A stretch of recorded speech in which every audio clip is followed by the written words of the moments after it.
Jadi sakit kepala ada yang sama-sama nggak enak ya, tapi ada yang penyebabnya Betul. mudah seperti lokasi layar komputer. Ada juga yang lebih mendalam sifatnya yaitu yang vaskuler. Nah, itu bagaimana, Dok? Ya. Kalau vaskuler biasanya sifatnya seperti rasa berdenyut, Pak. Ya. Bahasa Inggris itu throbbing. Throbbing ya. Ya, menusuk gitu. Orang bilang I have a throbbing headache biasanya kan karena pikiran tuh bukan karena Belum tentu, karena pikiran.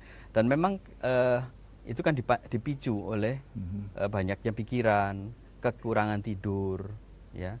Terus kecapean pada mata itu selalu memancing untuk itu. Kepanasan, jadi sinar matahari kepanasan ada kepanasan juga itu faktor-faktor pemicu untuk timbulnya sakit kepala pembuluh darah karena pembuluh darah.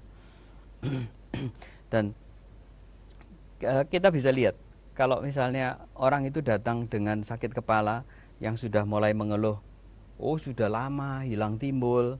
Nah, biasanya itu karena sakit kepala vaskuler. Kalau yang tipe-tipe yang tense karena otot, rasanya enak kalau dipijit gitu. Nah, itu perbedaannya sebetulnya bisa lebih jelas gitu itu kan. Jadi migrain itu sebetulnya vaskuler. Bukan neurologis ya? Termasuk di dalam bidang neurologis. Tapi kalau orang sakit kepala yang kira-kiranya berat memang ke neurolog ya? Iya. Oke. Iya. Nah, kita bagi, Pak. Seperti tadi, jadi sakit kepala itu bisa karena sakit kepala ekstravaskuler. Jadi kalau umpamanya seperti flu segala, atau yang di dalam kepala sendiri. Seperti misalnya dari THT. Itu kita harus cari. Dari mata, kita harus cari juga. Dan dari gigi.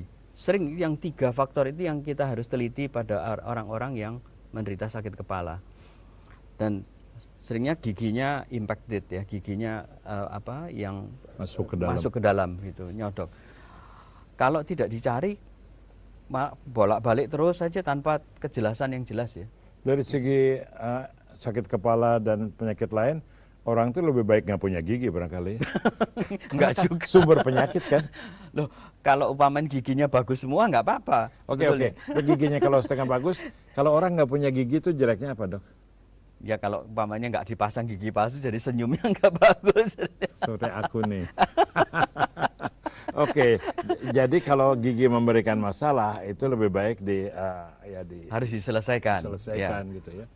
Jangan sampai ada satu gigi yang berlubang yang dibiarkin aja. Itu menjadi fokus infeksi. Nah, yang paling sering adalah gigi di atas. Gigi di atas itu yang lebih sering daripada di bawah. Di bawah pun juga bisa menjadi problem, tapi di atas itu berdekatan dengan sinus rongga hidung. Itu juga akan menimbulkan perasaan sakit yang kadang-kadang sampai berdenyut sampai ke separuh kepala. Padahal fokusnya cuma di situ aja. Tapi dalam dunia modern bagusnya orang itu waktu kecil dicabut giginya semua dan kasih gigi palsu. itu bercanda, tapi ada betulnya barangkali ya. Enggak juga. Enggak ada betulnya. Nanti dokter gigi protes. Jadi itu memang bidang neurologi. Ya. Ngomong-ngomong vaskuler itu apa ya? Pembuluh darah, Pak. Pembuluh darah. Jadi berdetak. Jadi belum ada degar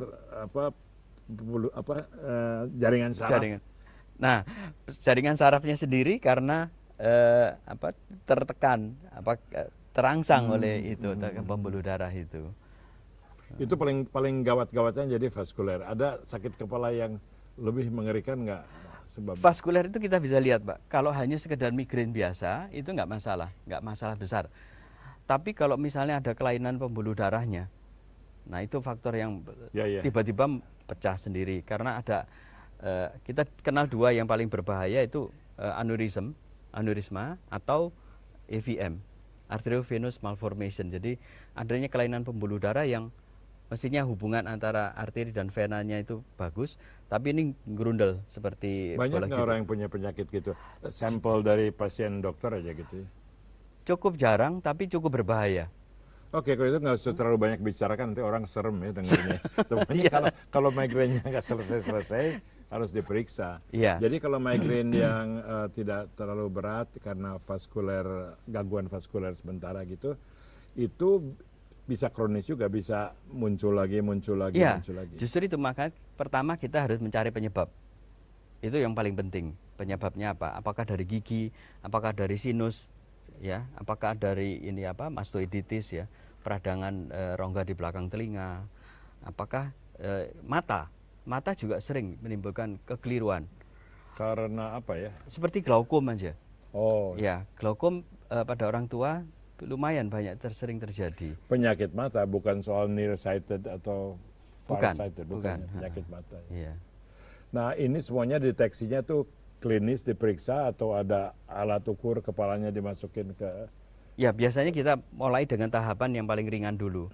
Ya, kita screening yang paling gampang ya seperti pemeriksaan gigi dengan panoramik foto, kemudian foto-foto sinus.